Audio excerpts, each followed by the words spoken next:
Hello, everyone. Welcome to another episode of the Code X podcast. We are now in the year 2022. I'm your host, Sonny Kruger, and with me, as usual, are my co-hosts, Jamie Wojcik and Tim Morse. What's up, guys? How's it going? A big show today to start off the year of 2022. We got some big comic book news dealing with Doctor Strange, Multiverse of Madness trailer, the Batman trailer. We have the Punisher changing his logo up, which has got a lot of people talking. We will go back to Dreamland, which we haven't gone to for a while. We will have another issue. We will have another segment of Do You Know? And we will be reviewing Superman Annual 11 for the man who has everything. That's right. Such a good issue. And we have Sonny giving his award picks this episode too, since he was not here for the awards. Yes, yep. I was not here last week. And thank you guys for taking over, doing a great job with the awards. I enjoyed the episode. I enjoyed watching the awards. And like I said, I was able to make some picks myself of who I believe should get the awards. Yeah, I was somehow able to make picks. Yeah. I feel like those are fighting words, man. Like I picked the right ones. Like these people deserve this, not the ones you guys picked. I'm sorry. Yeah. Everybody you guys picked is all second best. These are the best. Yeah, that's why I waited for me to come back. Well, we will see that. We will get to that. We'll give to the awards after we go over the comic news. But that'd be a good way to start the show off with what we're most excited for in the year of 2022 when it comes to everything comic book related. Any of you guys want to go and take it away first? I'm excited for Saga to return, which was, if anyone caught it, was my award for biggest surprise of the year because it was on a 2-year hiatus. I'm gearing and ready to see where Dark Ages takes us. Tom Taylor has knocked that one out of the park. As far as more comic book news in the movie realm, I'm excited just for everything that's coming out this year because now we're back to being spoiled. It isn't just 1 or 2 movies. I think there's 5 slated for Marvel, for the MCU Marvel. That's not counting Sonyverse. And we also have, I think, 2 or 3 movies slated this year for DC and a bunch of spinoffs for HBO Max. Yeah. So, I mean, I can't wait for all of it. I mean, I'm especially ready for Saga to start back up because I'm a fanboy when it comes to that. If anyone doesn't understand, you guys can watch Sonny's mail call of me getting it for Christmas mail call. I enjoyed getting it, and I look forward to reading it. Yeah, especially the end. The end got me. Like I was like, he should just do the promos for Saga from now on. Maybe that's in my future. We'll see, and I'll keep you guys updated. Right. I think what I'm most excited about for the year is the when Dark Knights of Steel finishes. Dark Ages is going to end too soon for me. 6 issues is not enough. Dark Knights of Steel is cruising at 12, and I'm very, very excited for that. As far as like TV shows or movies go, Moon Knight, I am super excited about Moon Knight. She-Hulk, because wonderful Charlie Cox is supposed to be in there, so I'm excited to see that as well. Morbius, which got pushed back until I think April. Thanks, guys. It's been a great show. I want to see Morbius. It looks good. I'm very curious. I can't go 1 episode. I can't wait for this movie to come out and just be done. So it's probably going to get delayed more. I hope there's not a sequel because I'd be so screwed if there's a sequel. Be like, guys, he's getting another one. Let's talk about it for 3 years. It'd be good as soon as it ends. Morbius will be back in Morbius 2. That's right. This ain't the MCU. We're not doing that. Jamie's triumph. Yeah, right. But no, no. For DC shows that are coming out, Peacemaker has a lot of my attention, and I'm very curious for that. And that one's coming out soon. Yeah. I don't see a lot of that promoting. Like I don't either. I've seen the trailer for it. I've seen most of the stuff like that's coming out with it, the stills, but there's not much promotion on it as far as it goes for the HBO Max side, which I'm very, very shocked. Well, see, what I've noticed is HBO Max does not push their licensed property shows, comic book shows very hard. They push Justice League Snyder Cut. Tell you that right now. That's the reason everyone bought it for the most part. Yeah, but I mean, they haven't pushed it Titans, since. Patrol. Yeah, they don't push those. Yeah, they do. I've seen Not more not about as much. I've seen season 3 repeatedly, the promo more than I've seen Peacemaker. And Really? yeah. I've seen more Peacemaker stuff than Doom Patrol or anything like that. Maybe we'll get Swamp Thing back. Nah, And I no? wish. Yeah, that'd I be nice, wish. It would be nice. That's a beautiful thought you have in your head. I have a few of them. I mean that in like a logistic way. Oh, but, okay. I got That'd you. be nice. Yeah, but it would be nice. But dude, if they brought that back, it would be my favorite show. The first season the only season, that was my favorite out of everything that came out of DC Universe. Speaking of Swamp Thing, Sonny, did you ever watch Man Thing? No, I don't remember we did talk about it. I never did get to that. Darn it! I did tell you I saw that preview and I was like, ugh. No, I've you've been- got to watch I've been it. watching some other things though. I did finish watching Loki. Okay, Yeah, and did watch Wonder Woman 84. So at you least I'm finally watching just some- saw that? That came out like Yes. 4 years ago. I haven't seen it yet either, so don't feel Oh, bad. so there's I'm ahead of you on one thing and one thing. Yeah. But Roy Thomas. yeah. Roy Thomas. But I am excited for the first thing I had in my notes for things I'm excited for in 2022 is Dark Ages 4 through 6. I am excited to see it finish. I'm really into it. This is a comic that I'm really invested in. Really enjoyed 1 through 3, so I'm excited to see 4 through 6 and how it will come to its conclusion. I'm excited for things we'll be talking about soon: Doctor Strange, Multiverse of Madness, the Batman, and I am excited for if hopefully it comes out. It's scheduled to come out November 4th. It is the Flash movie. Yeah, that was one of the 3 or 4 movies that are slated that have not been pushed back yet. Yeah. Because Hopefully it comes we out, get but- Batman in like 2 months. Yeah, end of February, right? March. March. Okay. 4th. Very nice. Yeah, so 2 months. Right? Yeah, so we're, yep, Yeah. 2 months are almost I- there. I can do math. So yeah, I mean, speaking of like all those crazy things, the multiverse is really kicking off, guys. And with that, we got that Doctor Strange Multiverse of Madness trailer at the end of Spider-Man No Way Home, which if you guys have not yet checked it out, go check out our review of Spider-Man No Way Home. Full spoilers. If you haven't seen it already yet, I'm sorry, you guys are living under a rock. It's been out long enough. You should have seen it by now. If Sonny's seen it, then there's no excuse. Yes. Yeah, if Sonny was able to make it to go see this movie, I have faith in you. That's right. I have faith in anybody now with anything, thanks to Sonny, because he made it one day to go see Spider-Man. But back to the original portion at hand, the trailer looks amazing. I love the fact that I don't know if you guys got the reference, but there's that What If cartoon from Disney Plus, the little meme going around where it's like, oh, we've seen this before, and it's the evil Doctor Strange showing up. Yeah.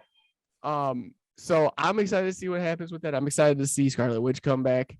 I want to know how far she progressed off of WandaVision, especially with him needing, her help and what they have to do for it. I'm also excited because there is a rumor that it is tying into the first X-Men coming through. We've talked about this. Yeah. I heard it wasn't a theory, but it was a rumor that we are going to get Storm as Black Panther as a variant. That would make sense though, because they they're were married. married for a time. Yeah, they were married in the comics, which would make sense and then bleed in that way. Yeah. But that would be cool. I thought the trailer was awesome. It really piqued my interest as far as if you guys watch Loki, you guys would probably have more understanding with this. So I'm excited. I'm excited for it looks just amazing. So what do you guys think? Well, sorry, Sonny, go ahead if you want to. No, I was gonna say, speaking of Loki, so now that I've completed Loki, Yeah, finally. Finally. Now I do think I'm hoping that we see Kang the Conqueror in Doctor Strange Multiverse of Madness. I would like to see at least one iteration of Kang. Hopefully they fight him. Hopefully we see a more mean Kang than we saw in the show. I want the purple blue. face, the blue and the purple. Yes, I that's what I'm gotta hoping. agree with you there, Sonny. The only thing I want to add to that is I feel like they're gonna tease him at the end and then leave him for Ant-Man Quantumania. Yeah. Yeah, because I've been like I say, since there's been talk with him and the Ant-Man. Yeah. Well, he I was could see on him that. doing the same thing. I could He see was it, like on you that said. crew shirt, so we know he's going to be in there somewhere. Right. For a second, I thought you were gonna say he was on that cruise. I was gonna say, wait, I don't remember that part. Yeah, you're like, what? The cruise ships. Were we invited? Was this an exclusive? No. I get seasick very easily. But no, with Doctor Strange in the Multiverse of Madness, Sam Raimi doing that's going to be pretty awesome. You couldn't really see a whole lot of his camera style in the trailer, but from my understanding, going on to the rumor mill a little bit, the evil Doctor Strange that we see at the end of the trailer, the same one that we saw in the What If episodes, from what I've heard, he's not necessarily a bad guy in this movie. So I don't really know how much salt to put in that one, but that if that's the case and that's true, that's very interesting. What could be worse than the ultimate form of Doctor Strange, so somebody else has to be worse than that, and I'm very curious to see what that is. It's Tobey Maguire. Tobey Maguire, absolutely. Bully Maguire. Bully Maguire. It's pizza time. And then he just You're gonna get some dirt in your eye. Right? Go make me some more cookies. I'll take some more milk too. Speaking of milk and cookies, though, we did get a gift this year in the form of another Batman trailer. So, Sonny. Yeah, I was surprised that they released another trailer so fast. Yeah, this one was focused on Batman and Catwoman, and yeah, I was like, oh, maybe they're going to show a little bit, but they showed a lot more, and it seems like it's going to be a lot more action than I thought it originally was going to be. But I mean, I don't want to go too much detail. If anybody wants, you can just check out the trailer themselves. But I think it looks really good. I was already excited for it. I was already pumped for it. I even got already read, Batman: The Long Halloween, preparing for it, and this new trailer just gets me even more excited for it. And like I said, only March 4th, we only got 2 months to go. And then actually, I did hear that they're saying that, I'm not sure if it's a rumor or not, but they're saying that HBO Max may possibly get it on there 45 days after it's released. The way that no. they have it all set up, as They far will as, like, get it. Yeah. It won't come out same day. No, not like what happened last year with all the other movies during the pandemic. That was a contract thing. Once that contract was up, now the same. They will come out 45 days after. Same thing, I think, it's Disney Plus. Yep, same thing. Yeah, so all those major movies will have to wait 45 days for it to hit the streaming services. Interesting. What did you guys, any thoughts on the trailer? Well, to be honest, like with the Batman trailer, Zoe Kravitz, I was not 100% sold on. Her skin color doesn't matter to me. That doesn't bother me. It was her acting chops and ability to pull off a legitimate and honest Catwoman. With each minor pieces that I see of her in the trailer, I am more and more sold. And with this trailer, I mean, that all but seals the deal for me. Just being able to sit down and watch it will tell me one way or the other. She looks fantastic, and the chemistry between her and Pattinson is really good. Colin Farrell had me sold as Penguin right in the beginning. So, I mean, just with more that we're seeing in Reeves' direction style, it just looks really, really good. And I have high hopes for it. And I hope it does not disappoint me when I see it. Yeah. Nice. Well, okay. So you guys ready for this? I waited for everyone to go. I didn't even say a word, didn't try to jump in, because there's one thing that bothers me about this trailer. Okay. It's not bad. But it got my brain turning, which is very hard to do. There's a scene in the trailer where you hear the voice of Robert Pattinson talking to Alfred, which is Andy Serkis, yeah. Serkis. Claw from the MCU. Yeah. So he's talking to him, but he's holding his Wayne family ring. And as he's doing that, he's talking to Alfred saying, everything you told me is a lie. And he's like, I only did it to protect you. Court of Owls? My thought process is that I'm hoping this is the Sean Murphy version of Batman, because later on, when you get into Curse of the White Knight, you learn more about the Wayne family and who Bruce Wayne is. And That line was in Curse of the White Knight. So that's I might be reaching here. I mean, but it was funny to me that we were getting like all these Batman characters in the Flash movie. We have all these, and then we just automatically get Robert Pattinson in Batman. I don't know For if no it's so reason. much. I don't know if it's so much of a reach though, because I mean, like with a line like that, my first thought is Court of Owls. Yes, that is also true. Because the Waynes were involved in that, but White Knight, any of the events in there, absolutely. And if they use that as inspiration for whatever they put in the movie, that would be amazing. Although a little disappointing, because I would rather see Murphy's stuff in animated form than I would being used as inspiration for any part of live action. I think his stuff deserves. Either way, I know once I heard that line, I got all like jittery and I felt my skin crawl for a minute. I was like, ooh, like this could be actually something that's happening. So, but yeah, that's my thought process. But overall, I thought the trailer was great. I'm eating my own words for those out there that I always made fun of. Robert Pattinson's Batman doesn't sparkle. Batman sparkles in a way that no one can redeem right now. He's doing great in the trailers. He's done so much more than Twilight. Yeah. Yes. I didn't watch anything until after he was casted. Yeah. It was kind of, Sonny, we've had this conversation with like Keith on I think it was an uncensored episode where no one knew. Everyone thought Heath Ledger was gonna be a horrible Joker. Everyone thought Ben Affleck was gonna be a horrible Batman. He turned out to be the best Bruce Wayne we've had. But then again, like I said, I didn't see any of his independent stuff, and then once I started watching his independent stuff, I was like, okay, he's Batman. So, well, speaking of people being superheroes, how about Wonder Woman in Shazam: Fury of the Gods? So, with that, it was a rumor for a little while that Gal Gadot, however you say her last name. Gadot. Yeah, exactly.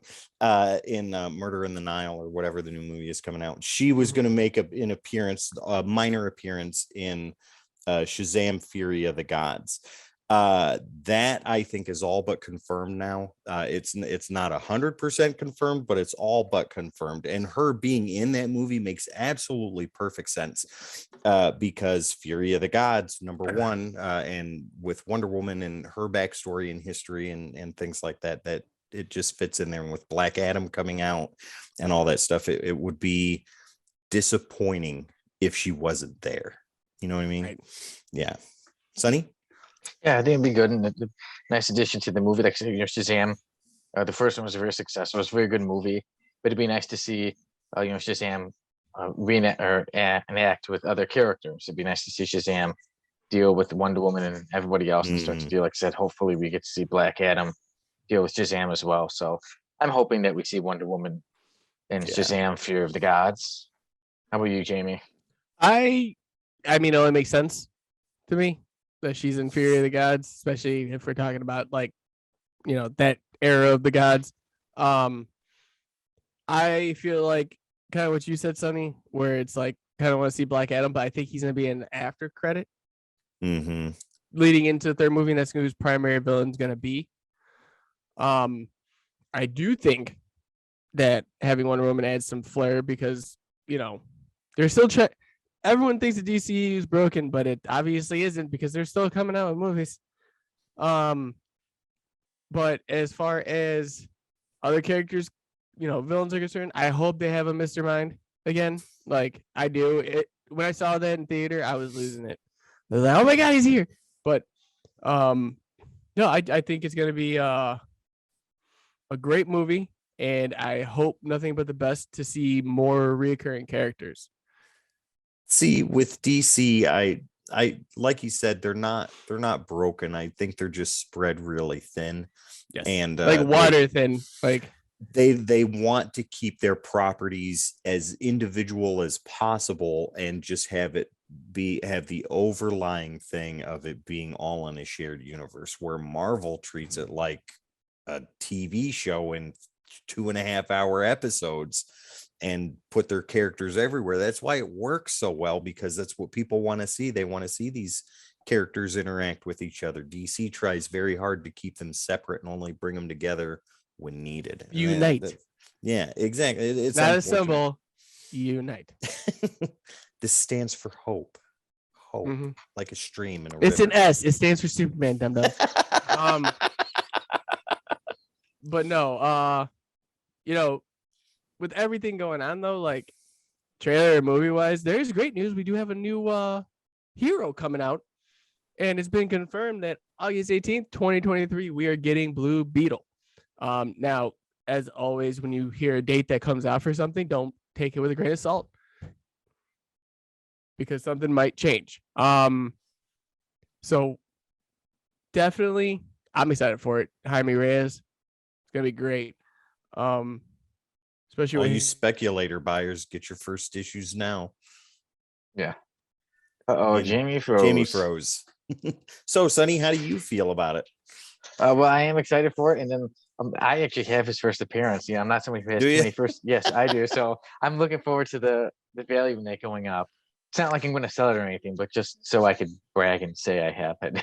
Yeah, right on. But- I hear that. Yeah, but it should be good. Like I said, I mean, obviously there's still a lot to learn about it. We haven't seen a trailer or anything, but it should be good. It'll be nice. I think it's exciting to have him as the Blue Beetle and not Ted Cord. Jamie is returning. There he is. He's returned. There he is. He's back from the multiverse. Can't hear you, buddy. But you're muted.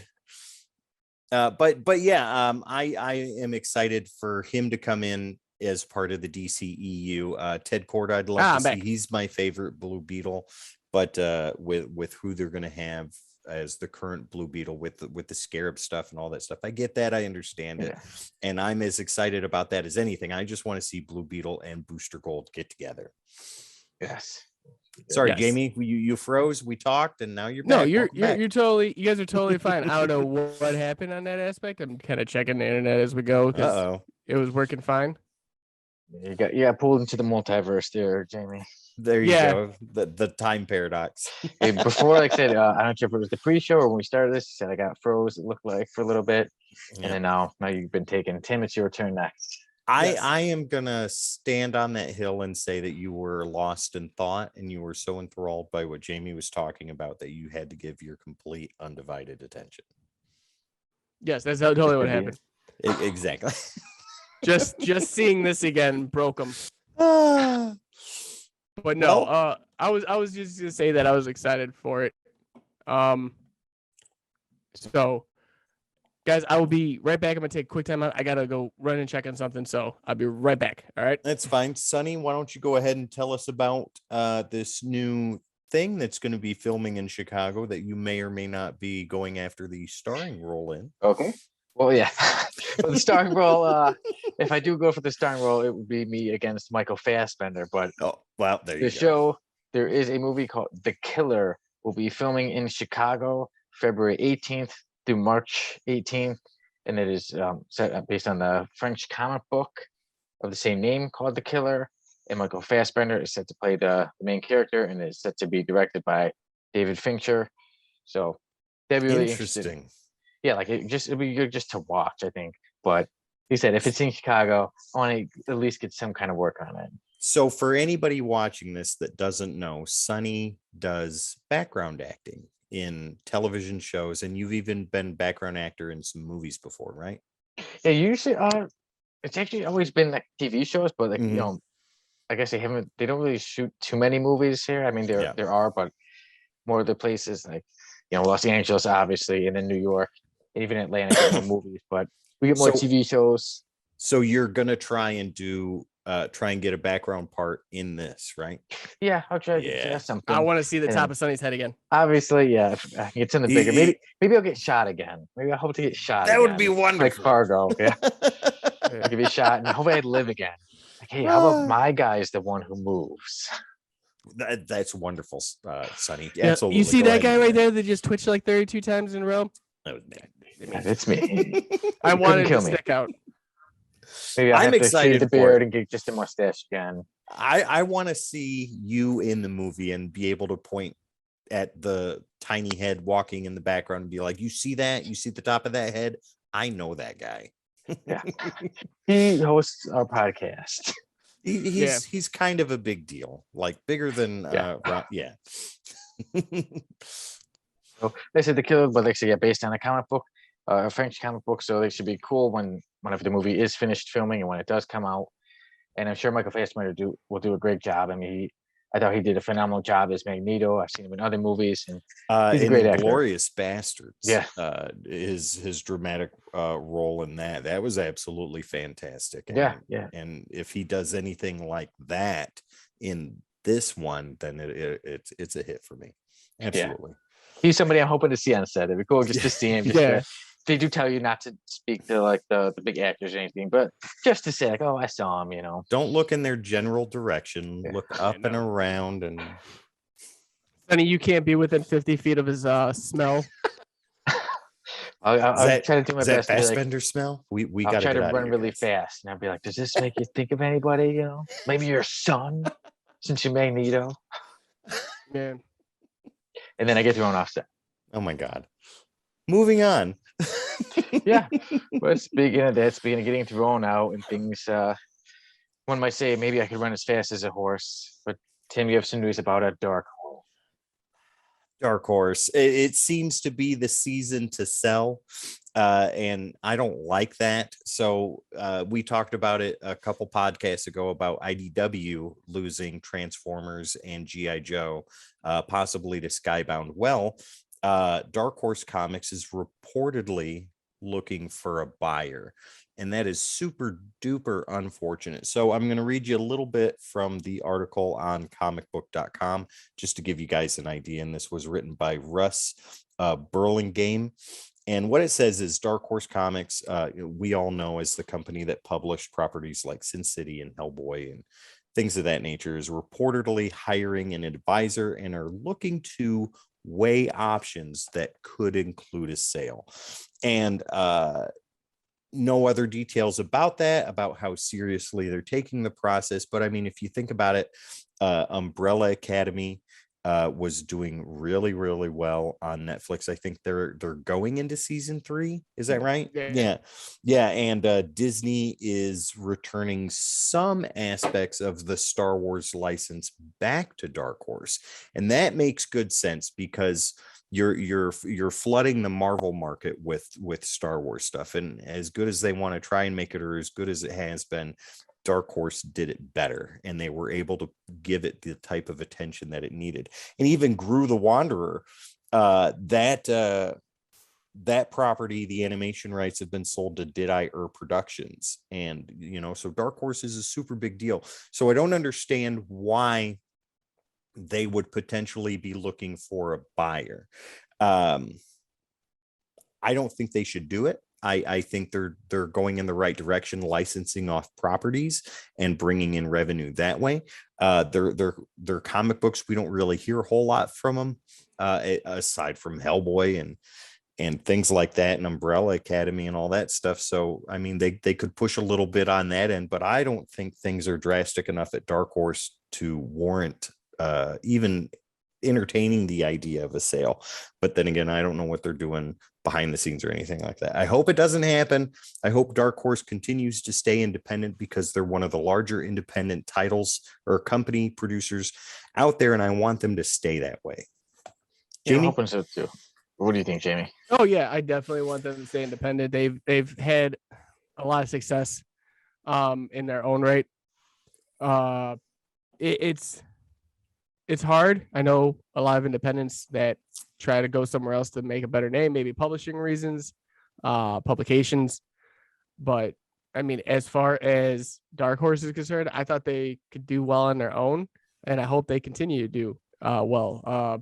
Like we said, Umbrella Academy, Dark Horse, Hellboy. That's I was going to bring them up too. Yeah. They have a lot of great properties, and to lose those, not lose them, but give them to somebody else to have in their hands, you don't know if it's going to be the greatest thing you've ever done or if it's going to be the worst decision in someone else's hands. Well, I mean, look at what Marvel has with Aliens and Predator now. They were powerhouses at Dark Horse, and they sold very, very well. And they were allowed to be the type of comic books that they needed to be, which was mature comic books for adult readers. And them being in Marvel now, I mean, they're going to be watered down. Think of it like wrestling. You know, you had the Attitude Era. The Attitude Era was amazing for WWE, but then they come into the Superstar Era again, or the glitz and glamour, and it's all watered down. You know what I mean? Yeah. And I don't want that to happen to Hellboy or Concrete or anything like that. Don't make them PG. Keep them the way they could be. Keep them wild. No PG era for us. Thank you guys. Yeah. Oh, just so you know, Jamie, you've now been switched. I see on Twitch you are now on the bottom. Oh no! You're the bottom one now. I like it down here. It's warm. Okay, but yeah, so I was doing some research on the Embracer Group, the one that's looking to buy Dark Horse possibly. And Embracer Group is a Swedish video game company, and they are the parent company to THQ Nordic. Okay. So- Well, both THQ and Nordic aren't really around anymore. Need I remind people of what happened when a video game company purchased a comic book company back in the 90s? Valiant, anybody? That they turned into Acclaim Comics, and what happened there? It burned in a fire and was put out with a watery napkin. Yeah, no, don't do that. Video game company, do not buy Dark Horse, please. You're right. Dark Horse, we're all hoping that you stick around and you don't sell. No. Right. Yeah, but wouldn't they just pun intended kick ass? Ooh. If they didn't sell, it would be. Yes. If it didn't work with the transition, it wouldn't have worked at all. But yeah, Kick Ass is getting a big reboot, and this comes from the director originally. I know that they've been talking about it for a long time. They wanted another installment of Kick Ass. I know the name always escapes me. He just got a couple months ago got told he was gonna be Craven. Aaron Taylor Johnson. There you go, Aaron Taylor Johnson. Don't know if he's reprising his role or not, or if there's anything that's gonna happen with him as a mentor or whatnot. That's kick ass. I'm so disappointed in that casting. You were like 4 months too late. I know, Yeah, and I just found out right now. I didn't realize he was going to play Craven. We talked about it. Sonny, we On can the show. stew on this together because it is not good casting. You know who would be a good Craven? Me. Jason Momoa. I'd get Get the behind beard. Yeah. But no, Sonny, we actually this was talked about a couple months ago when the news broke about it, That's because where remember was. it was with you, unless it was with Tim, but Tim doesn't even remember either. Maybe But we my did mind. talk I about don't it. remember what happened yesterday. People keep throwing stuff at the door. Kids. But no, they It's been a had, while, a few months. I guess I've forgotten a few things. yeah, right. But no, he's I don't know how to explain him. I think it's gonna be something better. But other than that, like I said, it can Is only he go. coming back into Kick-Ass? Is that for sure? Or It hasn't been confirmed. So, yeah, but I'm gonna let you guys talk about this. I'm gonna go check on what's going on outside the room real fast. fair enough. Okay. Sonny, we need to talk about him being cast as Craven once we discuss this news business about Kick-Ass. Yeah, so yeah, we'll definitely have to talk about that. But look at with Kick-Ass, I did see that Chloe Grace Moretz, she did say she would be on board to do a Yeah. Kick-Ass 3. I don't know if she'd be on board to do a whole reboot, but she did say she would be very interested to do a third one. I would love to see her come back as Hit Girl. I think that she blew that role out of the water in the first Kick-Ass and even in the second. So I would love to see her come back as an adult and do that for the third. That would be phenomenal. Yeah, I don't and care what mean, anybody says about her. I think she's a good actor. She does really good job, and I'd love to see her come back for number 3, yeah, or and the I reboot think, even. yeah, and even for me, I'd say that's like what I first remember her from is the Kick-Ass movies. Like for me, that's like what made her. And Watching then I a know that she's been in a 12-year-old lot of run other- around and cut people's Right heads around, off and cuss like a sailor. Are we watching the same movie here? Yeah. But yeah, those are good. So we will see what happens with that. But like you said, yeah, with Craven the Hunter, I mean, I don't know. I mean, maybe if it seems like if he's gonna play him, then I think they're gonna try to do a thing like, oh, he's younger. This is before, as I opposed can to Craven get being that. more mature man. I can get that, but he was good in Godzilla because he didn't talk a whole lot, and he was great in Kick-Ass because He didn't talk a whole lot. That's right, because he fit the role perfect for Kick-Ass.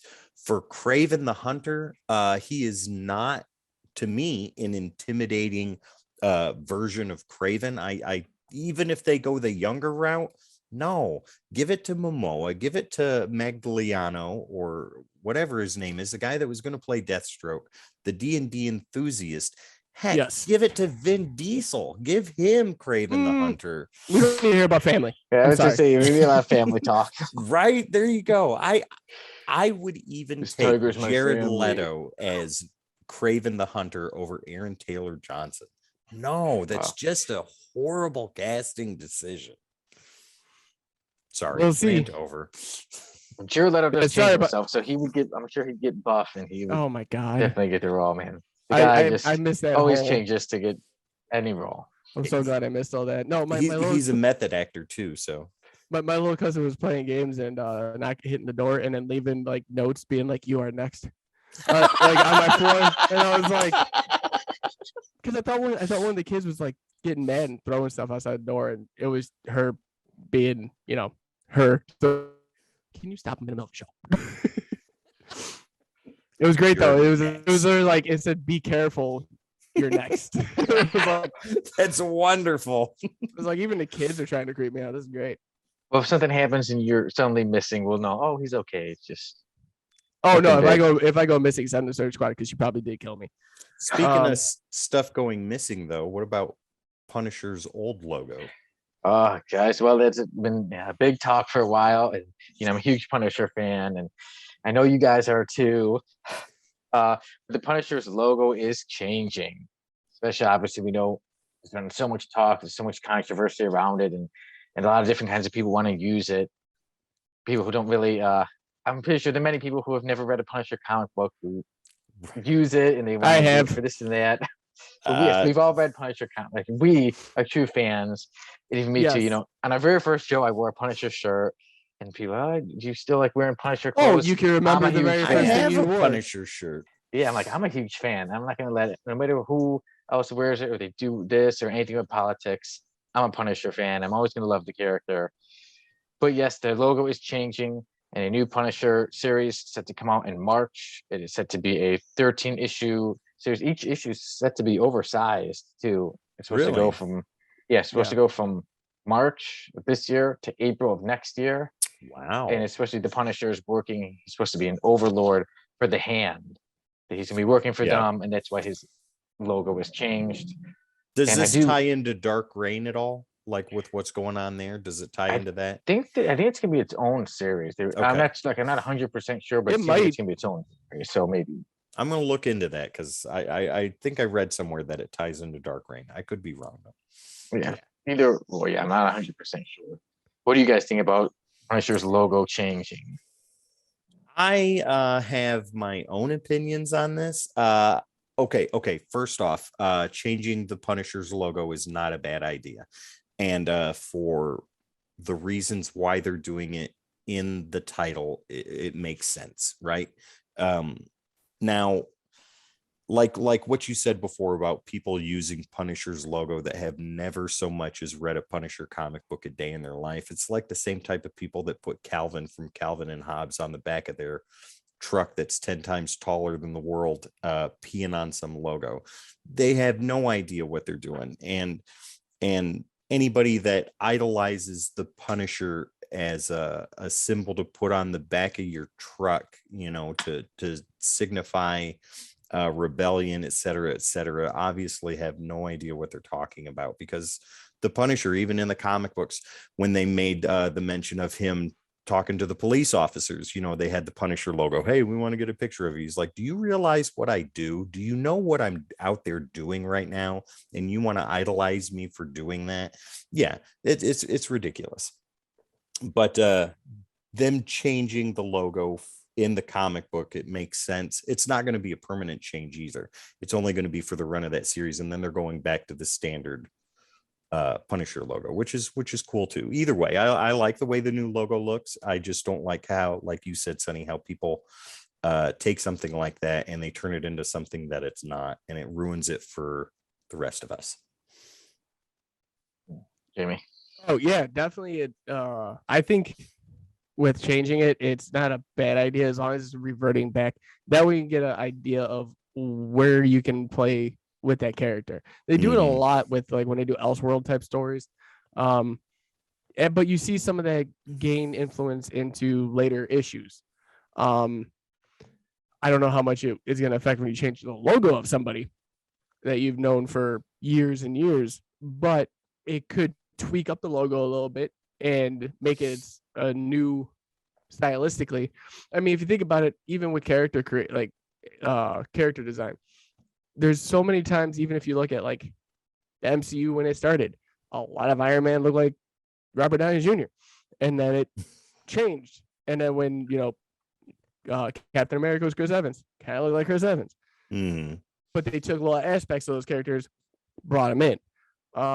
Same thing with, logos or power sets, or you can dabble, but they don't want to go too far. And I don't think they're going to go too far on this one. Well, see, it's like I explained to my son. My son is 10 years old, and he was able to grasp this concept because we had watched The Amazing Spider-Man with Andrew Garfield, and they had done those drastic changes to the suit, which a lot of people hated.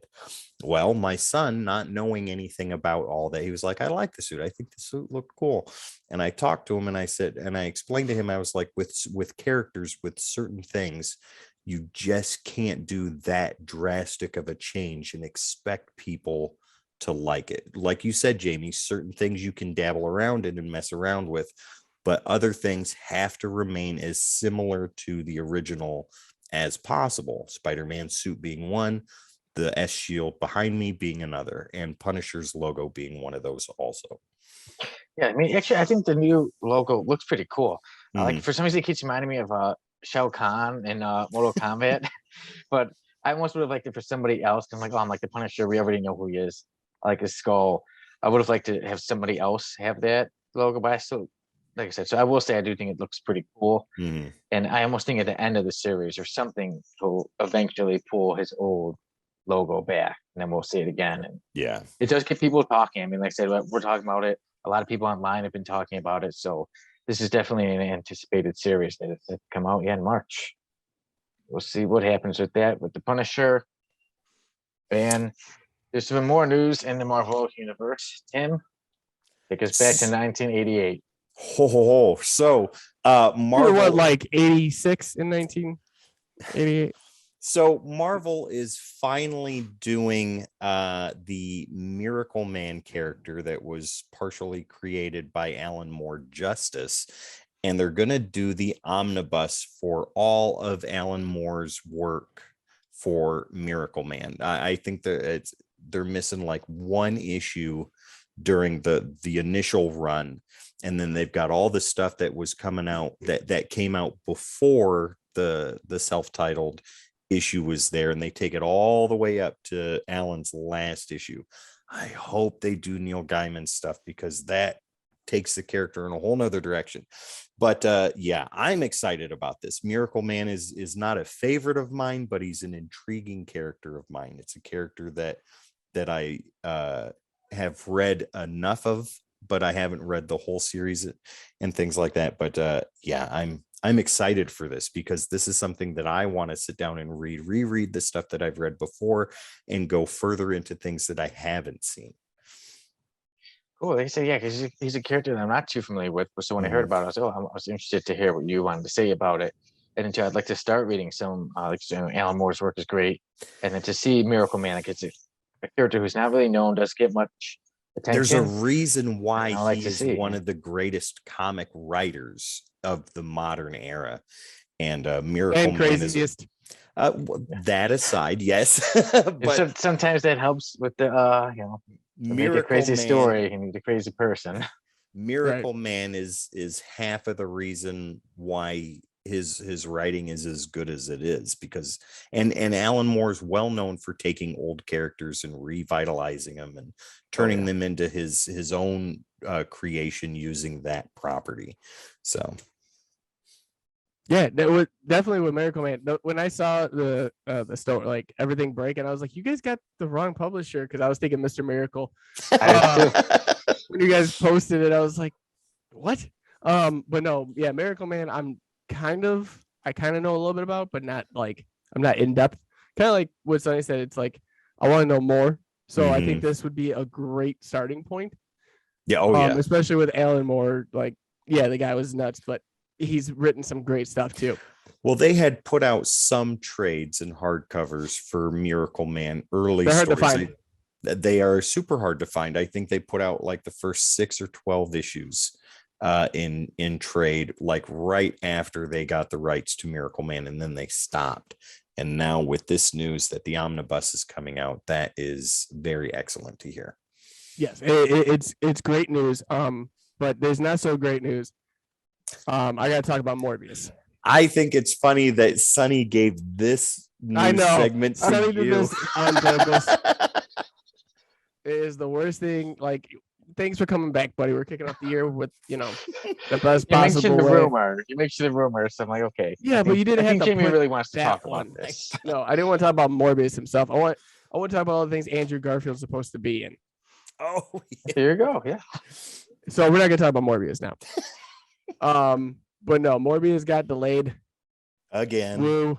Andrew Garfield's supposed to be in it though, which is something that I am excited for. They're finally giving him justice. Now that they've finally seen what his acting chops were like with No Way Home, I feel like they opened the door for him, and we're like, come back. We want you. Yeah. So yeah, it's definitely something great to see. It talks with Venom. I believe there's even being part of the Craven storyline from what they were showing. So it's Sony's Spider-Man. Like, and across the Spider-Verse too. He was supposed to voice in there too. Nice. So it's nonstop for the guy. So I'm excited. Yeah, I'm hoping it is true. I'm hoping it's true. I would like to see Spider-Man in Morbius, whether it be whichever Spider-Man it is. So the Andrew Garfield Spider-Man is more than fine with me.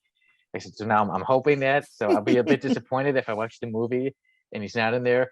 But yeah, with the delay, how it's turned into April. It makes sense though. They're pushing it back another 3 months, and that's usually the amount of time they need to do reshoots and editing and graphics and whatever else they do, adding audio to moving pictures. Yeah. This is actually the 7th time that Morbius has been delayed. This movie better rocket us to the moon. That's all I gotta say. The New Mutants was delayed 5 times, and it seemed like that was so much, and now Morbius has actually beaten it with 7 times delayed. I get it though. I get it. The studio has put so much money into making this movie, and they want it to do good. Perfect. Yeah. But the thing is, with Sony Spider-Verse movies, the only one that's worth anything is Spider-Man Into the Spider-Verse. Venom, come on guys, Venom's not as good as we wanted it to be, and Let There Be Carnage was an abysmal failure. The Tobey Maguire stuff, Spider-Man 1 and Spider-Man 2 are great. Spider-Man 2 is a tentpole in what a superhero film should be. But the Andrew Garfield stuff, go watch Amazing Spider-Man again and tell me if that holds up now versus then. The Amazing Spider-Man 2, however, is really awesome. And you need to watch that again. But yeah. Whoa. Jamie is shining bright. Dark again. Okay. Get that white balance going there, buddy. But yeah, seeing Andrew Garfield in Morbius alongside the Oscar winner Jared Leto would be amazing to see. It would be. I like how we ended every time with Morbius when I come back. Sonny, you want to talk about some CC Gambit? That's right. Yeah. So Speaking of Marvel, we go to Chris Claremont is set to write the new series for Gambit. And if you're an X-Men fan like me, you're probably a big fan of Gambit, and you're probably a big fan of Chris Claremont.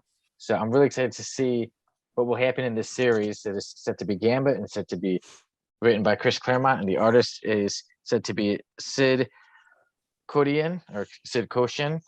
Not too sure how to pronounce that, but yeah, it should be really good. The one picture we saw online in the article was you see Gambit and you see it looks like the Kid Storm. And for those of you who've read X-Men and any Uncanny X-Men, in Gambit's debut was the time when Storm was reverted back to being a child. And this is almost what it looks like. It looks like in the picture, it looks like Storm is like her kid self.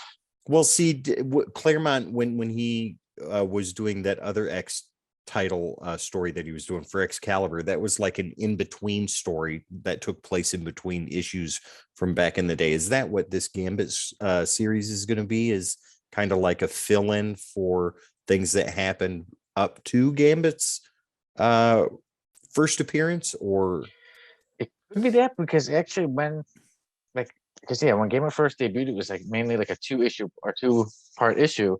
And in there, it was showing there was time passing by. right. So this, like you said, Tim, it could be that. It could be that this series is about Gambit and Storm's time going to different countries, and he was teaching her a lot of things, and they both learn how to pickpocket together. And yeah, so if that is the case, then it should be really good.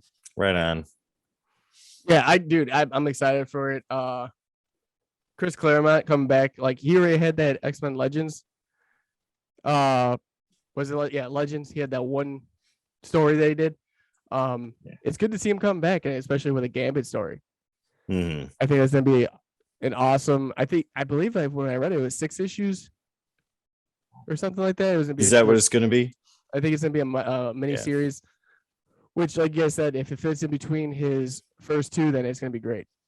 Well, I mean, Claremont is the Stan Lee of X-Men. So, what Stan Lee did for X-Men up until Claremont took that book. I mean, nobody can surpass that. So I'm very curious to see what he's going to do here with the Jared Leto series, or I mean, the Gambit series. Very, very funny. Very, very funny. I'm sorry. Okay. It's all right. We had to mention, he had to be mentioned. I know. He always does. But on more somber news, we do have an unfortunate passing, and that is Mark Taylor. And you got one right. I did, because his name is right here on my phone, so I can see it. It was also on the show notes when you first read it. That is very true. We'll get to why I messed his name up here in a minute. But Mark Taylor, the gentleman that was a toy creator, is that right? And he helped design and create toys for the Masters of the Universe line, and the original TMNT line has passed away, and he has passed away at the age of 80. We all grew up with those toys. I can remember having Masters of the Universe stuff. My brother had a lot of the He-Man stuff in Castle Grayskull. I had the bad guys. I had Skeletor, Until Next Time, and all of that stuff, in Snake Mountain. And with the Ninja Turtles, we all had the Ninja Turtle stuff, and those are iconic figures. They don't create figures like that. They put out replicas of them, but you'll never see a figure line like that again. McFarlane, what he's doing aside, that's something totally different. Yeah, and I don't think toys are beloved as much as they were back then, especially now. There's so much, so many video game systems, so many games on the phone. We were kids. We grew up, we loved playing with toys. And like I said, He-Man, Masters of the Universe, Teenage Mutant Ninja Turtles, those are toys so many people loved. And actually, he created those legendary toys. And when I looked it up, it said that within 2.5 years, those toys sold almost 70 million toys. Yeah. So it just showed how loved those toys were. Just those two. They were amazing, though. And that was back at a time when they were using cartoons, comic books, and toys to market each other. And it worked, by God, because every time we went in the grocery store, at least with my parents or whatever, Dad, $5, G.I. Joe, Tim, go ahead, pick one out. How about these two? I'll do dishes for a week. Dude, you couldn't go into the store and not pick out those toys or see those toys. You know what I mean? And now us as adults, we want them all back. Yeah, still trying so hard. I think I may still have a shredder somewhere in my shed. I may have one of the old shredders. Why is shredder still. in a shred? With He's some of my old shredding in his figures, shed. That's just rude. You don't But do yes. those things. Maybe I'll have to dig from the vault and pick out some old toys. Jamie, how do you feel about the passing of Roy Thomas? Like I said, it's sad because of the fact that it's just nostalgia and memories that really brings everything to light. Yeah, that's a difficult one. God, like just thinking of like all the like we were talking about TMNT, like how it could it stemmed from a figure to a show, stuff like that. You think of how all those action like figures you had as a kid or your parents had as a kid, and how they transcended into something much more than what it was. Well, I mean, they've got the reissues of the Masters of the Universe line out in stores now. Like the old ones, they didn't have the articulation in the elbows or the knees. These ones do. So, I mean, Right. it's still the same design and everything, but with the articulation. But it's like you were saying, when you take your kids into the store and they see those things, and that makes you remember when you were a kid doing the same thing that they're doing to you. Yeah, and it's great to see still happening. Like if you could find certain action figures in stores. But yeah, he's definitely one of those pioneers of it. And it's a tough loss in that field, like 100%. Yeah, and that concludes our comic news for the week for our first week of 2022. And then now I move things over. Like so, I don't want to start the show off just me talking. So that's when we got to what we're excited for. So now I was going to tell you guys a little bit about how I missed last week, just to start off which is to finish 2021. Because, I really wanted to be here, but there was a lot going on. And, I thank you guys for being on a great show and doing the awards. That was a lot of fun. I wish you could have been there for that, but I understand why you weren't. Yeah, so I'll go into that a little bit. The last week of 2021 was pretty much like my year of 2021. I had some of my highest of highs and some of my lowest of lows throughout 2021. I do want to quickly tell you guys that the Codex podcast has definitely been a very high for me in 2021. It's meant so much to me. We've had so much fun doing this. Jamie, you and I, we've butted heads more in the last 6 months than we've ever had, but we've become closer than we ever have been. And normally the butting heads is only creativity wise. It's nothing like it hasn't been anything like it's always just about the passion for the work. Yeah, it's never been anything like, and by the end of our conversation, we're like, yeah, we screwed up. Let's fix this. Yeah, we always do. Yeah, come out stronger. And Tim, you came out of nowhere. Who would have thought? I did not.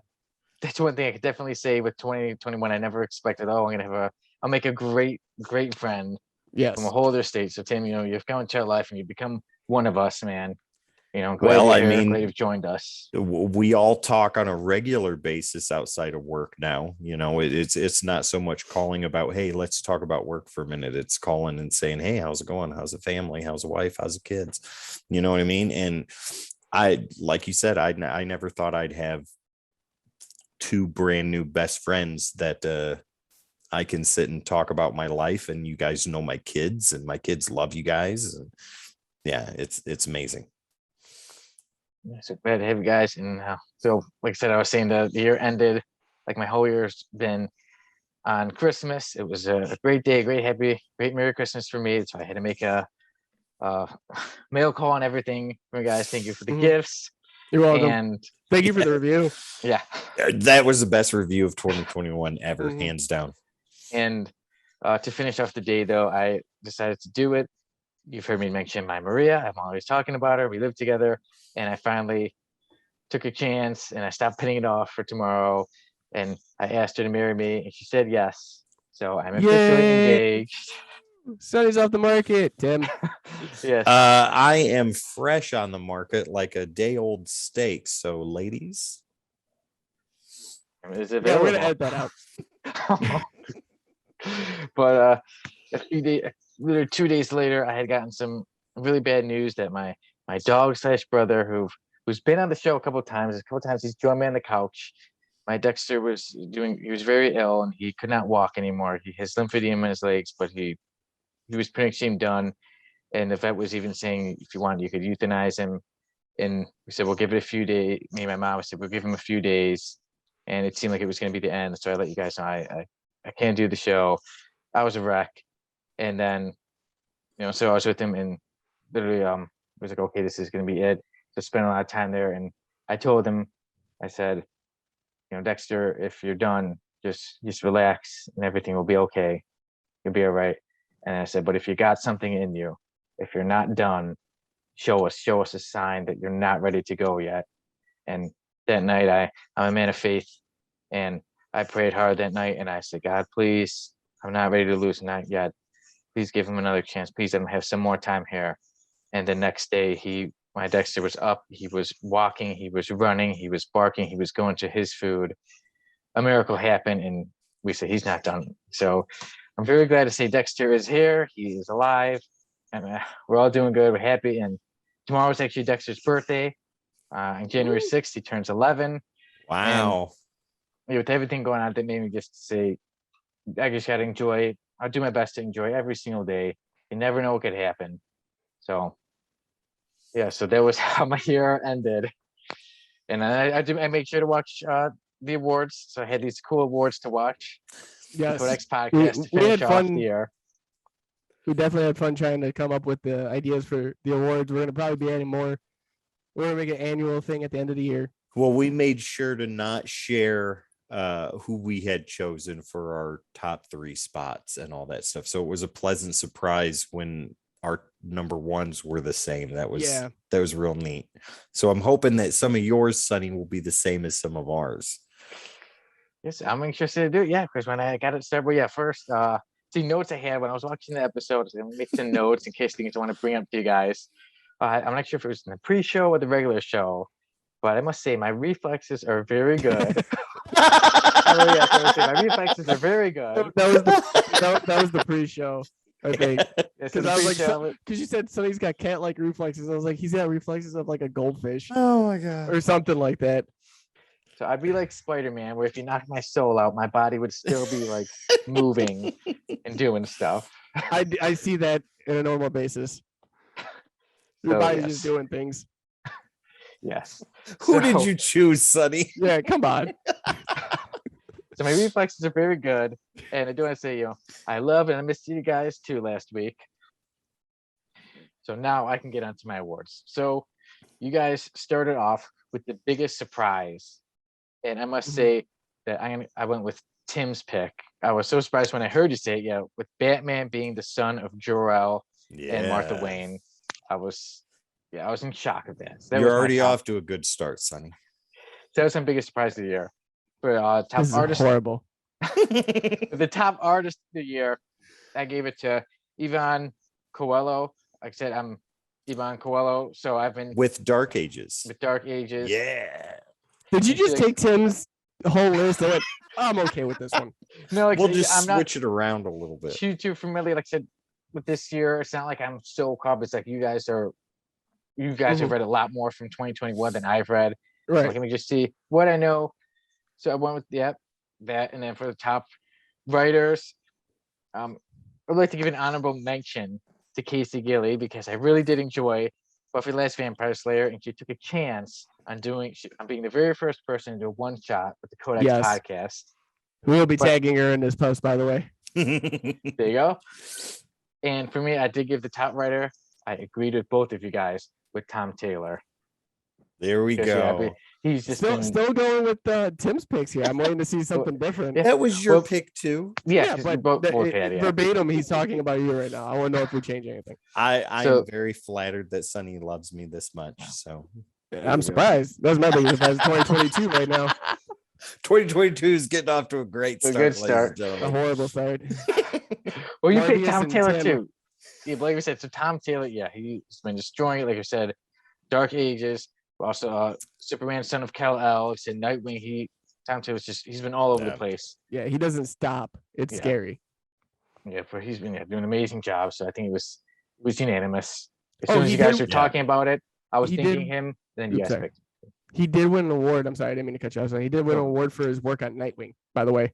It was just announced, I think it was today or It yesterday. wasn't a Codex award though, so It doesn't matter. But I'm just saying he won another award for Nightwing. So it's someone out there else likes him as much as we do.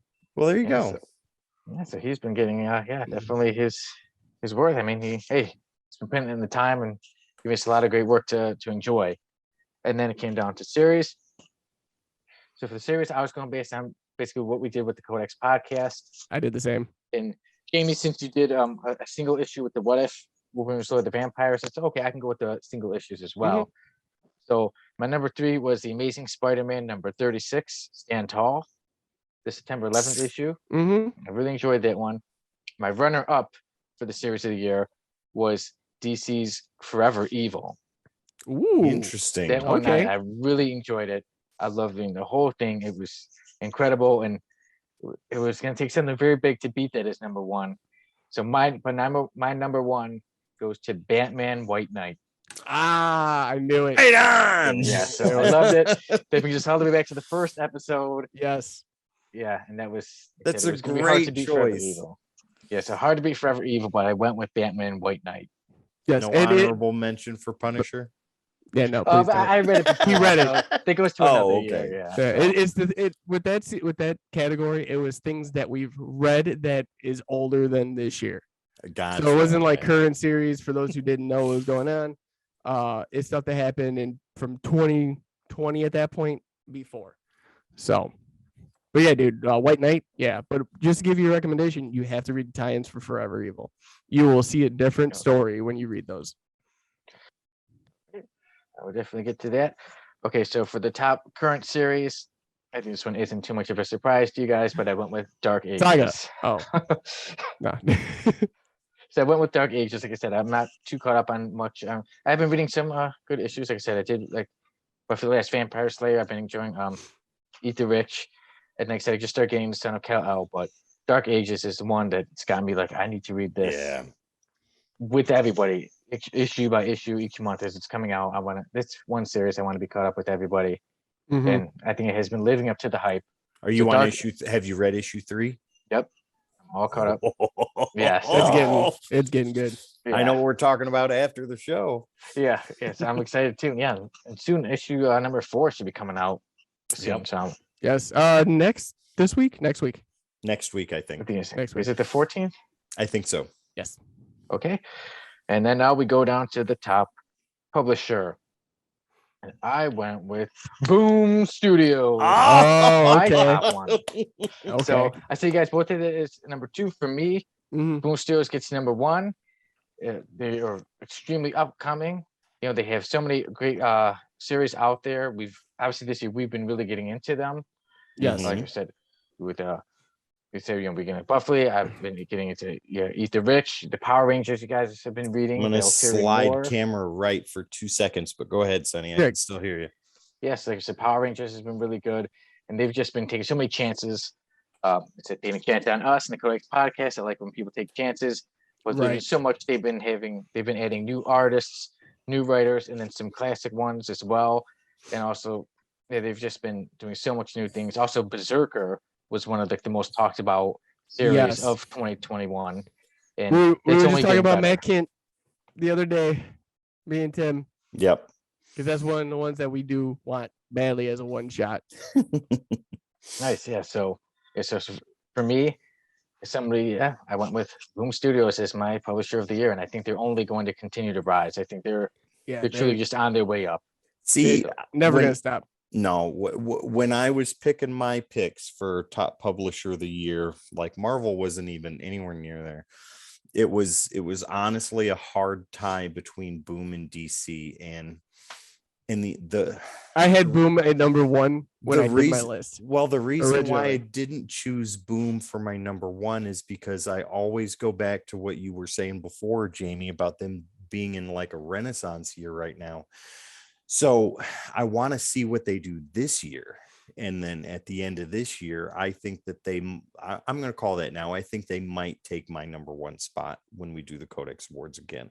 But I really want to see what they put out over the course of the year. I totally agree with that. They, like I said, it was hard. Like when I first did my list, I had Boom as one. Yeah. And I was like, oh, and then I started reading like, I don't know, Dark Knights of Steel, Nightwing, Batman, all the Batman and Jason tie-ins. And I was like, they're doing really well though right now. Yeah. Like I don't want to knock it. And I don't want to come off as like this DC fanboy that everyone knows I am. But then I was like, I can't not give it to them because they are doing a little bit better. Like, so. Well, I mean, DC just killed it this year, though. I mean, they like everything they were doing was great. But I'm a bit behind in my DC, so. But Sonny, I mean, like you said, Boom is booming. There's no other way to put it.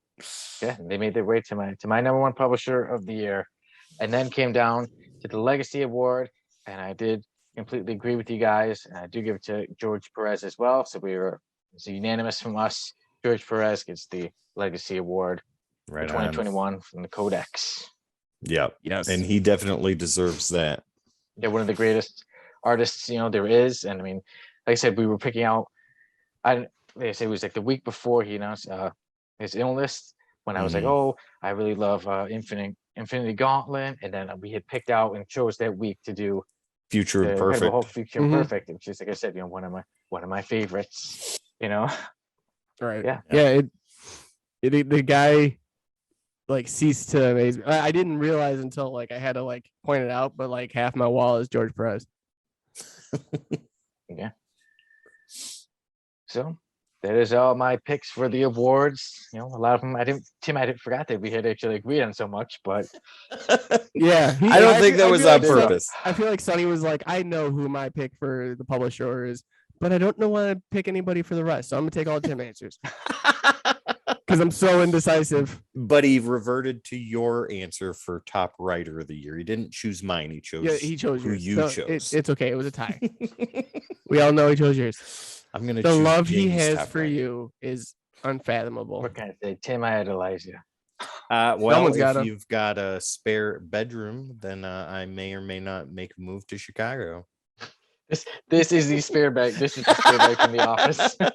Imagine doing the podcast and you see Surrounded by Tim pop up X-Men behind you. stuff. Excuse me, I am trying to sleep here, and you guys are doing a podcast. Hang it so up. weird. That just shows your age. Jeez, man. Cut it out. Even worse.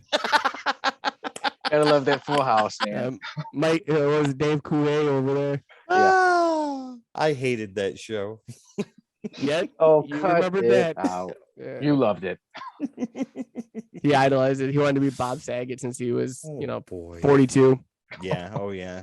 Definitely. The stand-up version of Bob Saget, not the watered-down version that was in Full House. Okay, on. We're talking about dreams and who Tim sees in his mind when he's sleeping. Sonny is bringing us another segment of Dreamland. Oh yeah, Dreamland. And guy who was in my dream was Jamie. It was you, my co-host. I better have headphones on. You ruined my X-Men Age of Apocalypse. Oh, my dream. Oh, I was happy to help. Yeah, I don't know why I dreamt of that. But yeah, for some reason I had a dream. You were giving me... I was doing it to you because of what Keith did to me with Joker and my hero clicks. I had to get somebody. Yeah. Those of you who don't know, our friend Keith bit Jamie's Joker, his hero clicks Joker's head off. Yes. And I put Darkseid right in front of my sensor in my TV. So when I was trying to turn TV in pitch black night, my TV wasn't working. Warn a guy. I had a mouthful of soda and it almost went on my computer. That would have been good. But yeah, so the dream, for some reason, Jamie, you were returning my Age of Apocalypse. I didn't really let people borrow my stuff. Maybe this is a dream telling me stay that way. Don't let people borrow your things. So in the dream, I let you borrow it. For some reason, you were giving it back. And like the top part of it was like broken off. And I'm like, I was feeling like, Jamie, this is broke. And you're like, oh, you were trying to make him an excuse. And I'm like, I'm like, how do you break the top part of a cover off of a book? and I was trying to fix it. I was trying to be very calm. I'm just like, Jamie probably feels very bad right now. But I was thinking, how am I going to get this copy? It's ruined. Look, Jamie. So for some reason, Yeah.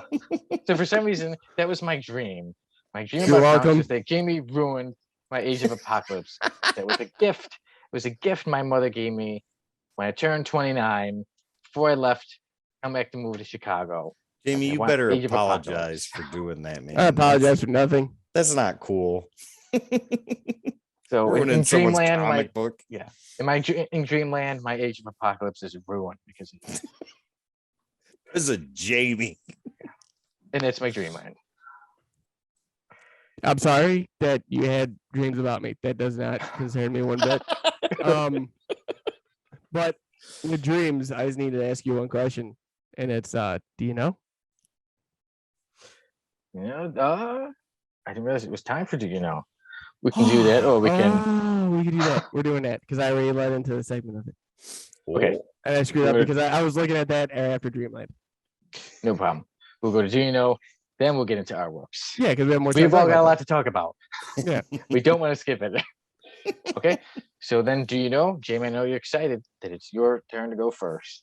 Yes. So mine are all Superman centric. So Or mine. yeah, so Mine too. so we all know that kids need to learn. So do you know what is the name of Clark's elementary school? It was in the comics. What, in 1939? I say Smallville Elementary. I will go with Sonny on that. Smallville Elementary. Final answer? Yes. Weisinger Primary School. I was close. Yes, right. Was it Weisinger? Yeah. Yeah, it was in 38 when I was reading about it. Okay. Not that I was alive then. I was looking up trivia questions and I saw this one. And I was like, ooh, that one's interesting. So Going back to 1938. Wow. Okay, my turn next. I won't bring us back to the 30s, but I will say which Superman character do you know which Superman character turns 30 this year? Brainiac. 30 this Wait, villain year. or character? I'm gonna Okay, say Brainiac. I'm gonna say Doomsday. Tim, you are correct. Yeah. So yes, yep. Doomsday he had a cameo in November 92, but his first full appearance was December 1992. So this year Doomsday turns 30. Right on. Tim's in the lead right now, gentlemen. New year, new Tim. Okay, so let's go ahead and do my question. Sonny, we'll just kind of jump off of yours and into mine. So you gave us the month and the year that Doomsday appeared, but do you know the title and issue number of Doomsday's first full appearance? Not the fists, but the full appearance of Doomsday. Superman 68. Is it the Amazing Superman 18? Did you say the Amazing Superman? I was kidding. Amazing. I can't. I'm gonna man. let you redo that one. I used to say Superman 18. Okay. No, both of you are wrong. It's Man of Steel number 18. Okay. So I mean, you had the issue number right, but you got to have that title. So yeah. Okay. No half points this year. So yeah, Man of Steel number 18, first full appearance of Doomsday, which right after that is the battle between Superman and Doomsday that leads into the death of Superman. So no points. I'm guessing I was completely wrong. The Amazing wrong. Superman was wrong. The Amazing Superman was wrong. Yes, absolutely. Okay. Jamie, go ahead. Sorry about that. Still having child issues outside the door. So do you know in what year Superman the movie was officially released?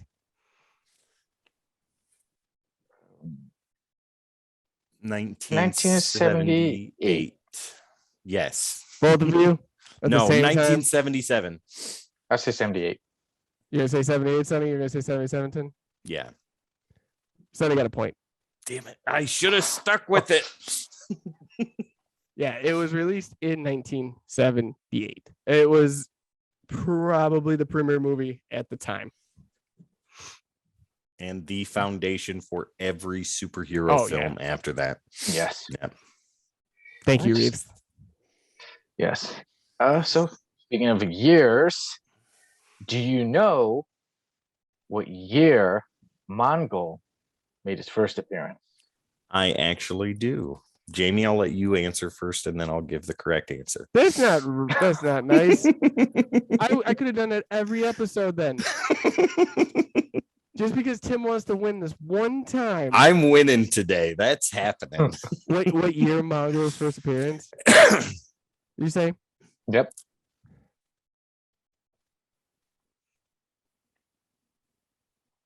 '89. 1980. Tim is correct. Yeah. Okay, so once again, Sonny and I's brainwaves are similar. So, Sonny, for my next question, and Jamie, what do you know? Now we know the year Mongol came out, but do you know his first appearance? What is the first appearance of Mongol? Go ahead, Sonny. I'll say DC Comics presents number 27. Jamie? Showcase 31. Sonny, you got a point today, sir. You are tied with me 2 for 2. Ooh. So 1980, DC Not Comics going well today. presents number 27 is the first full appearance of Mongol. All right, Jamie, number 3. All right. True or false? Do you know if Superman was originally created to be a villain? False. I was just say false. It was true. They Of originally course it they is. originally made him look like Lex Luthor, bald, all that with telepathic powers. Back in the early 1930s. Wow. If he put him in a wheelchair, he would have been Professor X. Yes. And then they saw it, and then X-Men took it, and they were like, "Let's run with it!" Yay! No. Okay, so look at that one wrong. Okay, fine, mine. All right, my last one, since we're dealing with Superman and Mongol. Do you know in the Justice League animated series, which actor voiced the role of Mongol? Nathan Fillion. Michael Clark Duncan. Okay, it is Eric Roberts, We the were brother both of Julia close. Roberts. Tim, you were pretty close. I'm gonna give you a half. No, No half points. no, this no, year. no. So yeah, Eric. Oh, Roberts. now we're not counting half points. No, half points. So Eric Roberts voiced the role of Mongol in Justice animated series. Oh. Okay, so for my third and final, we all know who brought Superman to the screen that made him the most popular, and that was Christopher Reeves. But we also know that before that, George Reeves had the role of Superman and did his best to make him popular during that point. But do you know that he was not the first live action Superman? Do you know who the first live action Superman to ever grace the screen was? I knew the Reeves one. I don't know the first I one. should have done my research Yeah. on this one. Charlton Heston. Charlie Chaplin. No, We're both wrong. It is Kirk Allen, and Kurt Cobain. I got it. his first role as Superman was in 1948 in the self-titled Superman, and then in 1950 there was another one, Superman versus the Mole Men, I believe was the next Superman before George Reeves took over and did the serials. Then Who was the first one you said? Kirk Allen, Alyn. Now we know. Well, so there you go. The first Do You Know of 2022 is in the books. Fell flat on my face. And Sonny, yeah, you and I tied. Jamie, you had no points this It's week all right. at all. I still did better than you the entire last year. That's true, but last year's in the books. We are new year. I'm trying to new keep that products. flavor alive for you, so you remember how it feels. I am coming in with bandages and Neosporin, and I am ready to go. Newsflash, that's not Neosporin. Oh. Like I said, new year, new Tim. Yeah. So all tied up. And now before we get to that review, we did not want to pass up our works. So it seemed like it was a while ago, but on December 17th, the show I was always talking about, a series about a series, the I pilot would ask which one was it? It premiered on December 17th. Guys got to see it. I'm glad that I was able to share it with the world. I watched it as the times. countdown was going Yeah, you showed me on the picture, yeah. YouTube, and I sent you a picture of that, and I was texting you. I was like, getting ready to watch it, buddy. Got 5 minutes before this comes on. Yeah, it was fun. It was great to hear me and Tim do the Code Z morning podcast in there. And of course, I did call it. I did call it right. Yeah, he I did. did call when I was like, he's gonna pick the one where I was like, oh my god, that Sonny Kruger guy. That was the line he was picking to use in there. And I was missed like, the birth we of my gave it- third cousin's Yes. child for this. I missed the birth of my son. Gotta take a quick commercial break. Gotta wash ourselves and clean ourselves, and then Yeah, you it get was cut off by a amazing. commercial. I like how of all like 30 something minutes we gave him, that 7 seconds was what he loved the most. I'm I glad was that all the hoping- gold. I was hoping so much that we would have got the immortal egg. For And me, the when I was trying to ostrich. pick out, yeah, there was just this one I'll always remember and have in my heart. But I wanted to pick out a part two that they had both of you. Mhm. Because sometimes I will notice it might be one talking, and I'm like, I definitely wanted to get some part that has both of you guys talking, but evenly amount. So yeah, I think I was able to get both of you guys in there, and then of course, obviously, I'm in there as I It's- played the lead role, which I You, earned. where were you in this? No, He was posing in. I was watching the guy with mirror. his shirt off the entire time. That's what I was You doing. get to see me, and then you get to at the end see the gut come out. I like how you burped on that. That was great. Oh yeah, you're right. I burped You're it like, right "Oh." now. Yes, and that I only got the belly only for the show. Right on. For the show, I said I could eat all these snacks. It's for the character. It's for the part. I've got to be. So now we're gonna have proportionate. a ripped series by series. Well, Coming out with- it doesn't say he gets ripped in the book. So yeah, It does I now. stay true to the book. It does Well, now. We're doing a rewrite. The important We're question recasting your is characters. No way. I'm the casting important question is when does episode 2 come out? Mhm. director. Ooh, now I'm working. I can say I've been working on the script version of episodes 2, 3, and even a bit on 4. So I'm getting things ready, notes ready for episode 2. Right now, I've been taking care of some things, like the IMDb page, and Seen so I that. can. I did so I've been look working you on up. that. All right. I was bored. I was like, is Sonny on here? Oh my god, there he is. I am Also, going to I showed make a up. I note of showed up. that Oh, to cool. find Sonny on IMDb now. Oh, it's great. It's amazing. I'm gonna add trivia that makes no sense. Like he hates Kevin Hart and loves Ethan Hawke. What is Actually, on there, the picture. It's in this room because it's Yes. just me with the camera. It's just Yeah. from the angle. Yeah. Yeah, I never knew what the rest of it looked like until I saw that. So I was like, oh, Yes. Sonny's on complexion IMDb, is like warm cream on a summer day. yes. pretty much. Yeah. And I'm Yeah, melting so- for you right now. working on that, and then too, I got to make sure to give people a lot of my actors and actresses their footage so that they could add that to their reel. I'm like, oh, you Mhm. guys, it's taking long enough, so I got to get that to everyone, and then it's okay. Let's get this next episode on the way, and then too, it's a new year, and there's a lot I want to do. I want to move forward with more episodes, but some other projects in mind. Even today before the show, I was writing down notes. There's a lot I'm ready to do, guys, but not just for me and my stuff. We, a lot of stuff going on for the Codex podcast. Oh my So God. I'll switch over to you guys and let you guys take over some of our big It's- news we want to share with Dear everyone. baby Jesus. It's been a busy 3 days.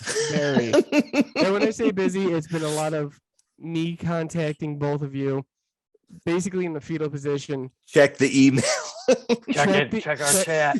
Check the chat, check the email.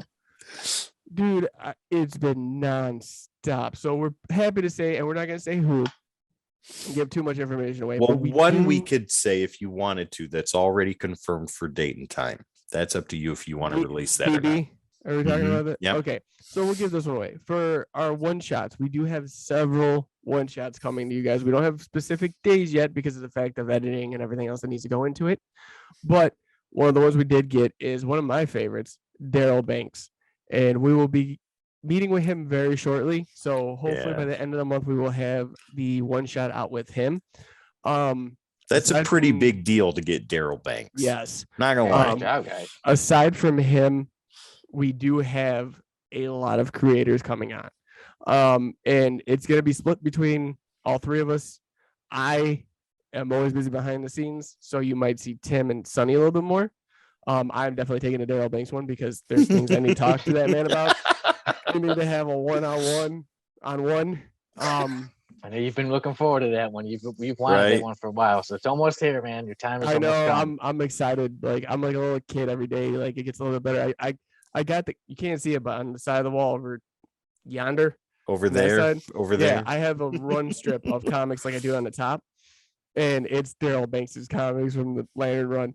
That's amazing. Just have him sign his computer screen And while it you always- hold your comic up to this computer and take a screenshot of it. Oh my God! Yes. Don't tempt me, Tim. Now it has to be No. done. It's been said on the show. It's got to be Yes. done now. If you say it in real life, it has to happen. Oh, there we go. But no, we have so much planned for you guys this year. Like Yeah. it was funny because for those of you who don't know, every time I tend to have like a little meeting between both of them, Sonny and Tim respectively, I'm like, there's got to be something that we can do. Like the next year is going to be big. It's got to be bigger. Like I want to push for more subscribers. I want to push for this and this and this, but I want to push for more quality content. It was one of the biggest things I brought up to both of them. And sure enough, right after I say that, we got like notification after notification on Twitter of like everyone retweeting the Codex Awards, everyone retweeting.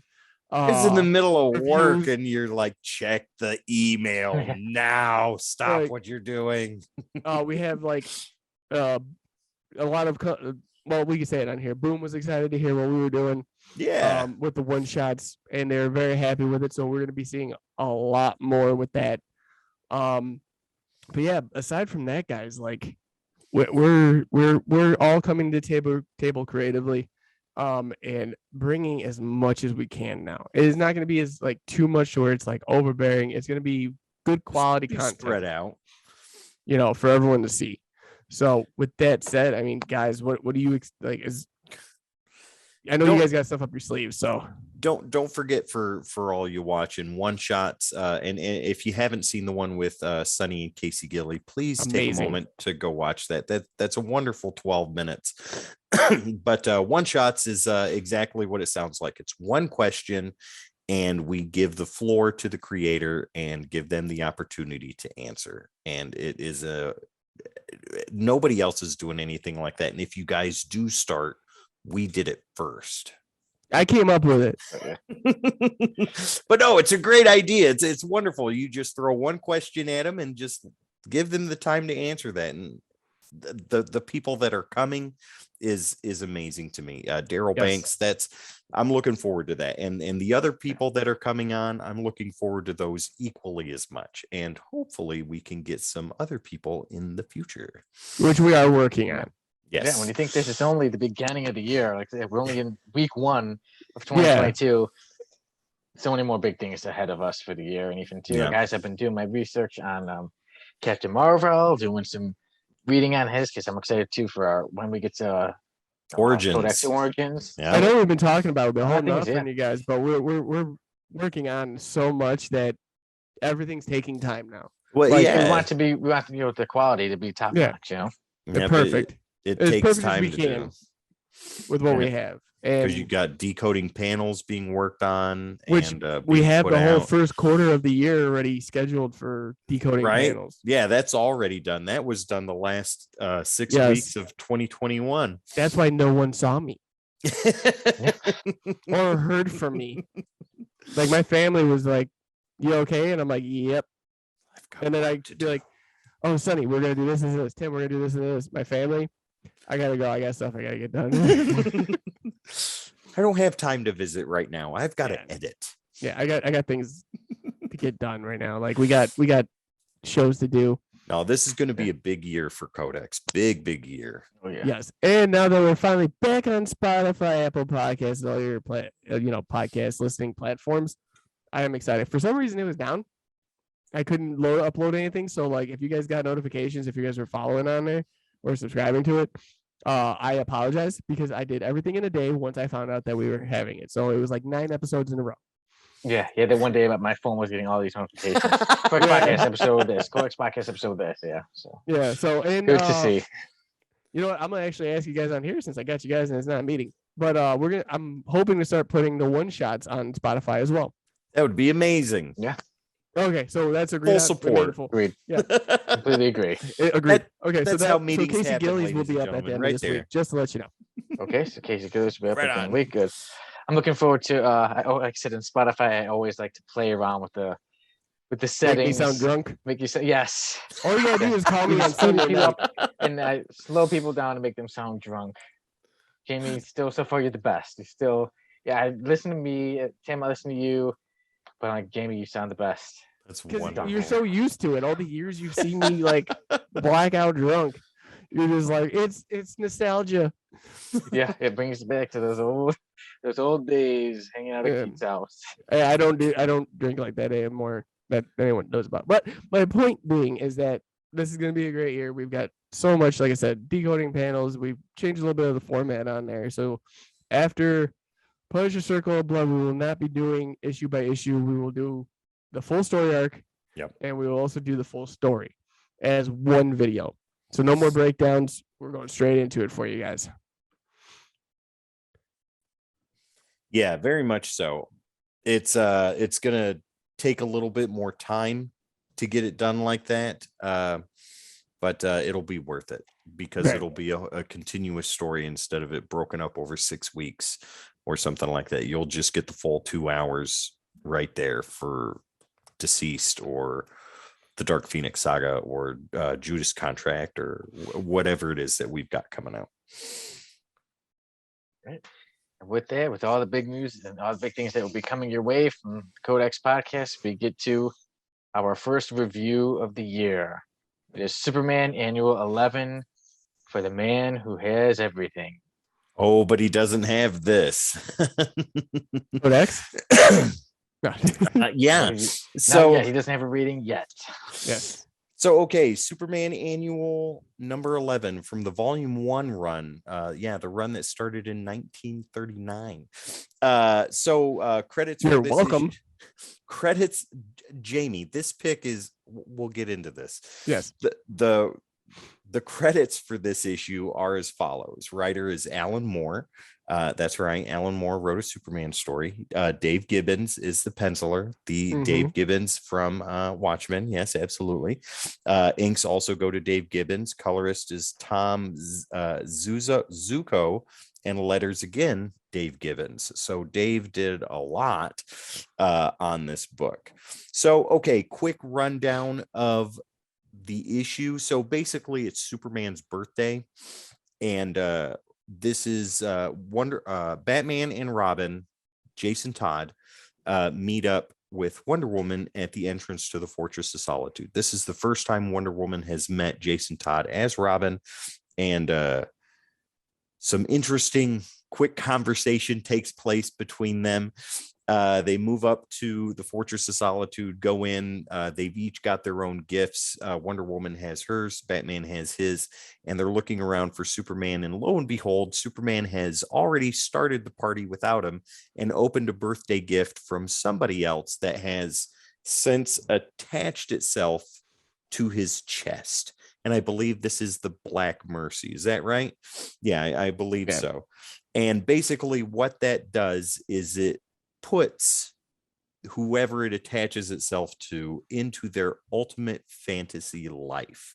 And Superman's fantasy life at this point in time is Krypton was never destroyed. He's married, has kids. His father is still alive, though excommunicated from the scientific community, and is now kind of a political zealot, I guess you could call him. And he's trying to bring back like old Kryptonian law and things of that nature. But the crazy thing is Superman's starting to figure out that things aren't as they seem to be. And I'll leave it at that. So do you want me to go into how I felt about the issue, or Sonny or Jamie, do you guys want to throw in your thoughts? You can go in and give us your score. Yeah, Okay. so you do it.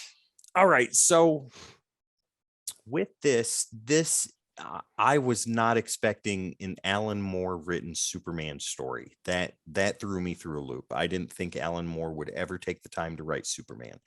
But let me tell you, this is the most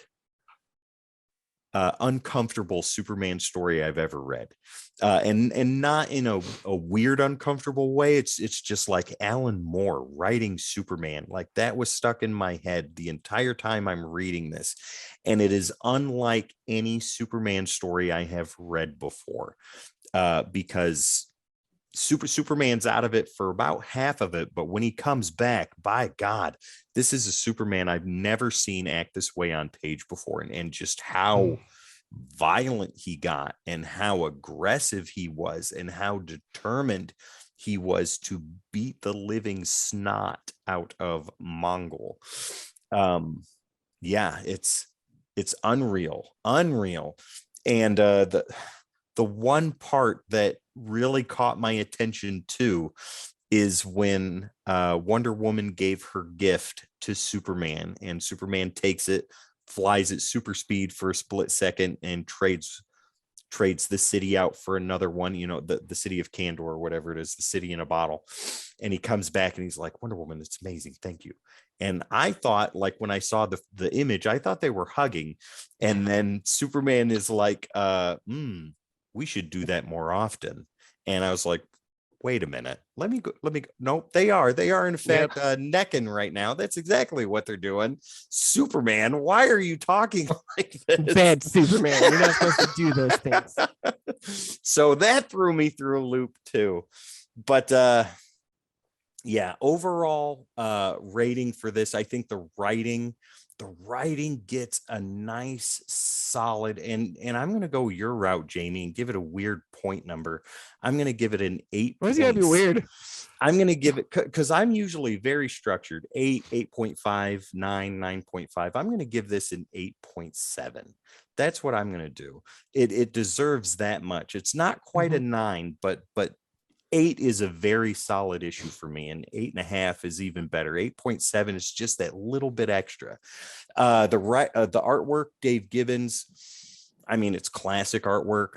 It's not anything overtly impressive to me, but the parts that were impressive was like the close-ups of Superman, like when he was really, really mad, and when he looked at Mongol and he said burn, and you just saw the dude.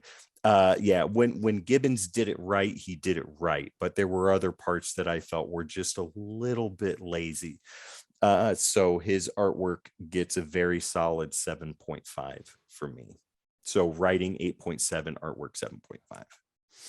What about any kind of overall? Like just I'll figure out the average. Yeah. 8.7 and 7.5. So I think an overall, maybe in like an 8.2, 8.3, somewhere in there. 8.1. 8.1. That's not bad. That's great. That's a perfect issue for me. A nice solid 8 is a perfect issue. So an 8.1, we're doing better than perfect. All right, so go to me. Yep.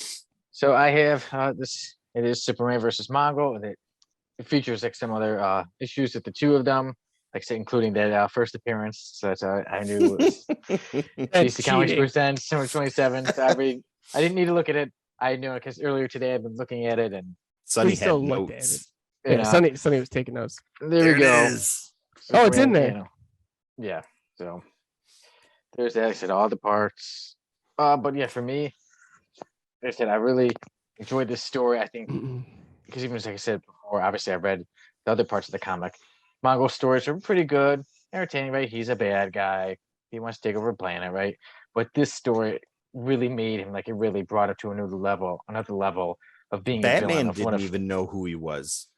yeah, even at one part, Robin's like some yellow guy, Yeah, who is that guy? Yeah. and Superman's like Mongol, So this is what made him a known villain and one of Superman's top villains. Mhm. And two, I like I said, like an Alan Moore Superman story. Who would think?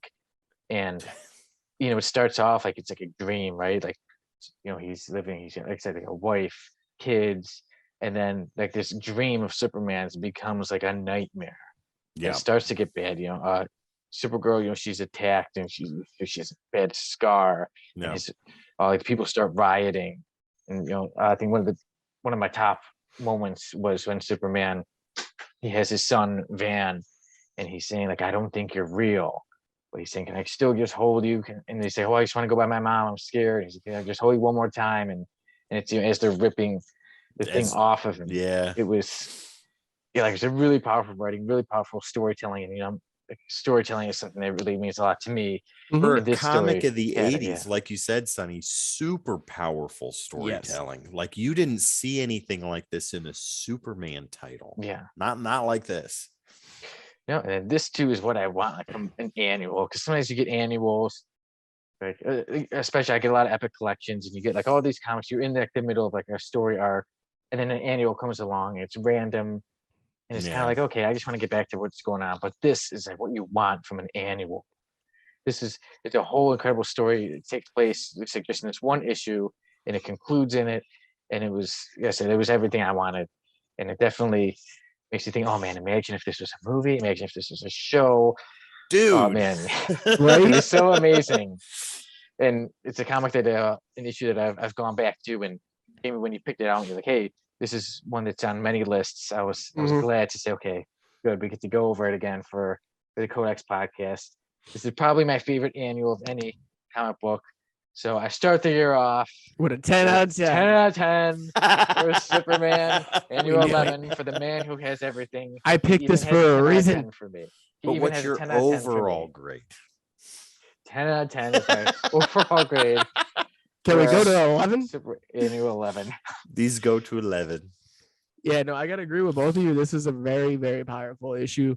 I did love the work in. I'm a big Jason Todd fan, so having him be a part of it was awesome.